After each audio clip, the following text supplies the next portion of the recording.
Hello बच्चों, let's see the question. कह रहा है कि which step is chain propagation step in the flowing mechanism. हमसे पूछा रहा है कि इनमें से चेन प्रोपोगेशन स्टेप कौन सा है। तो एक्चुअली देखिए बेटा, यहाँ पे मुझे दिखाई दे रहा है मीथेन है ना। इसका मतलब क्या हो रहा है, यहाँ पर हमारे क्लोरिनेशन हो रही है मीथेन की।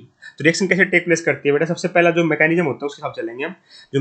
तो सबसे पहले होता क्या है हमारा, इनिशिएशन होता है। इनिशिएशन में क्या होगा, मेरा जो Cl2 है बेटा, जो रिएक्शन इनिशिएट होती है by homolysis of chlorine molecule in the presence of light और heat. In the presence of light और हीट क्या करते हैं बेटा, हमारा होमोलिसिस होती है। तो Cl बॉन्ड होता है बेटा, वो वीकर होता है कार्बन कार्बन बॉन्ड और कार्बन हाइड्रोजन बॉन्ड से। तो ये इजीली ब्रेक हो जाता है, मेरा 2Cl फ्री रेडिकल बना देता है। ठीक है, तो नेक्स्ट स्टेप होता है, ये तो हो गया बेटा मेरा इनिशिएशन स्टेप। क्या हो गया, इनिशिएशन स्टेप हो गया। नेक्स्ट स्टेप होता है बेटा मेरा, होता है प्रोपेगेशन स्टेप। तो जो क्लोरीन फ्री रेडिकल बनता है वो अटैक करता है मीथेन मॉलिक्यूल को।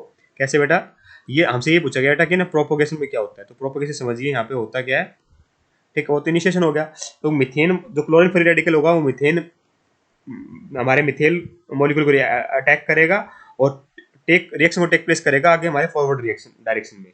ठीक है, फॉरवर्ड डायरेक्शन में लेके जाएगा इस तरीके से CH3 फ्री रेडिकल। ठीक है, और साथ में बन जाएगा बेटा मेरा HCl। साथ में क्या बन जाएगा, HCl बन जाएगा। ठीक है, by breaking the carbon hydrogen bond to generate methyl free radical with the formation of HCl। ठीक है, तो जो क्लोरीन और मिथाइल फ्री रेडिकल होते हैं बेटा, वो रिपीटेड स्टेप में यहाँ पे जनरेट होते हैं। ठीक है, तो इससे बेटा एक चैन ऑफ रिएक्शन बन जाती है। तो प्रोपोगेशन स्टेप जो हमारा बनेगा होता है बेटा, बहुत सारे प्रोपोगेशन स्टेप्स यहाँ पे पॉसिबल हो सकते हैं। जैसे मान लीजिए मेरा CH3 फ्री रेडिकल बना है, ये फर्दर रिएक्ट कर जाए, है ना। तो इस तरीके से रिएक्शन टेक प्लेस करती रहती है बेटा। जैसे मान लीजिए ये तो मेरा ये हो गया, जो ये CH3 फ्री रेडिकल है, ये क्या कर सकता है, हमारा फर्दर Cl2 के साथ दूसरे Cl2 के साथ रिएक्शन कर लेगा बेटा in presence of H mu. ठीक है, और यहाँ क्या बन जाएगा मेरा CH3Cl बन सकता है, यहाँ भी CH3Cl बन सकता है। तो ये हमारे बेटा क्या हो सकते हैं, प्रोपोगेशन स्टेप होते हैं। जो ये मान लेते हैं, मैं लिख देता हूँ कि ये ए है मेरा प्रोपोगेशन स्टेप, ये बी है।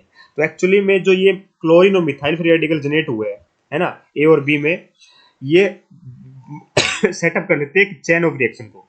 जो हमारे ए और बी स्टेप्स है ना बेटा, ये डायरेक्टली हमें प्रिंसिपल प्रोडक्ट दे रहे हैं, पर ऐसे बहुत सारे प्रोपोगेशन स्टेप इन्वॉल्व हो सकते हैं जो जो टेक प्लेस करेंगे। ठीक है, जैसे मान लीजिए मेरा CH3Cl है, ये फर्दर रिएक्ट कर जाए, है ना, किसके साथ, एक Cl फ्री रेडिकल के साथ। तो यहाँ भी क्या मिल सकता है हमें, CH2Cl फ्री, क्या मिल जाएगा बेटा यहाँ पे, CH2Cl फ्री रेडिकल मिल जाएगा, है ना, और यहाँ में HCl निकल जाएगा। फिर फर्दर बेटा मेरा जो CH2Cl फ्री रेडिकल बना है, ये रिएक्ट कर जाएगा दूसरे Cl फ्री रेडिकल के साथ इस तरीके से। तो क्या बन जाएगा बेटा यहाँ पे, CH2Cl2 बन जाएगा। तो इस तरीके से रिएक्शन टेक प्लेस करती रहती है बेटा, यहाँ पे Cl फ्री रेडिकल बन जाए। ठीक है, लास्ट में आता है बेटा टर्मिनेशन स्टेप। टर्मिनेशन स्टेप में क्या होता है, जो रिएक्शन स्टॉप करती है after some time due to consumption of reactant, है ना। तो जो मेरा CH3Cl है, one of the product form होगा, पर फ्री रेडिकल है बेटा वो कंज्यूम हो जाते हैं और चैन टर्मिनेट हो जाती है। तो हमें बस ये जानना था बेटा कि प्रोपोगेशन स्टेप कौन सा है। तो ये स्टेप तो बेटा इनिशिएशन वाला स्टेप हो गया, तो इनकरेक्ट वैसे ही हो गया। देखिए इसमें चेक करिए, यहाँ पर ये स्टेप आ रहा है, बिल्कुल आ रहा है बेटा। तो ये वन ऑफ द प्रोपोगेशन का स्टेप है, तो उसका मतलब ऑप्शन नंबर 2 परफेक्टली करेक्ट होगा। इसमें तो रेडिकल बेटा आपस में कंबाइन कर रहे हैं लास्ट में, तो ये हमारा चैन टर्मिनेशन के टाइम पॉसिबल होता है बेटा।